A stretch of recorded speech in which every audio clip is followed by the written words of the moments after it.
بسم اللہ الرحمن الرحیم۔ السلام علیکم دوستو، آج کل جس تیزی سے بیماریاں پھیل رہی ہیں کسی سے مخفی نہیں ہیں۔ ایسی صورتحال میں ہمارے لیے ضروری ہے کہ ان دعاؤں کا اہتمام کریں جو احادیث مبارکہ میں مختلف بیماریوں سے حفاظت کے لیے وارد ہوئی ہیں۔ یہاں ہم آپ کو ایک مختصر دعا بتانے جا رہے ہیں جو 4 مہلک بیماریوں سے حفاظت کے لیے ہے۔ ان میں نمبر 1 جذام ہے، نمبر 2 جنون یعنی پاگل پن، ڈپریشن، ٹینشن، نمبر 3 اندھا پن، نمبر 4 فالج۔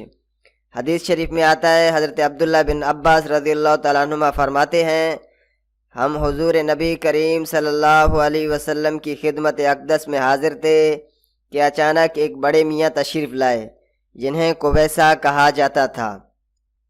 حضور اکرم صلی اللہ علیہ وسلم نے ان سے فرمایا، تم نے آنے کی کیوں زحمت کی جبکہ تمہاری عمر بڑی ہو گئی ہے اور تمہاری ہڈیاں چورا ہو گئی ہیں؟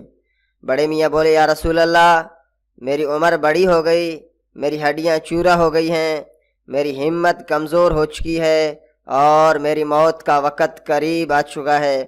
حضور اکرم صلی اللہ علیہ وسلم نے فرمایا، پھر کہیں جو آپ نے ابھی کہے۔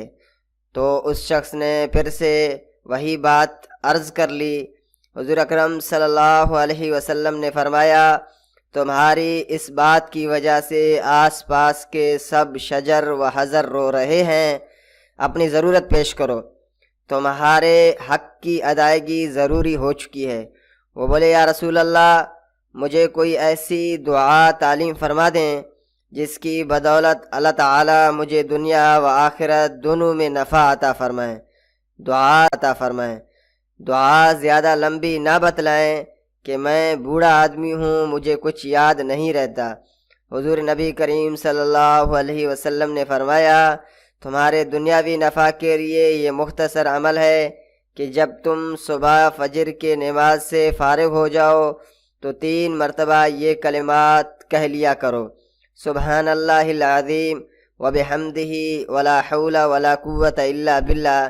ان کلمات کی برکت سے اللہ تعالیٰ تمہیں 4 بیماریوں سے بچائیں گے، جذام، جنون، اندھا پن، فالج۔ دوستو، اگر ہمارا ویڈیو آپ کو پسند آئے تو ہمارے حوصلہ افزائی کے لیے ہمارے چینل کو سبسکرائب کریں۔ شکریہ۔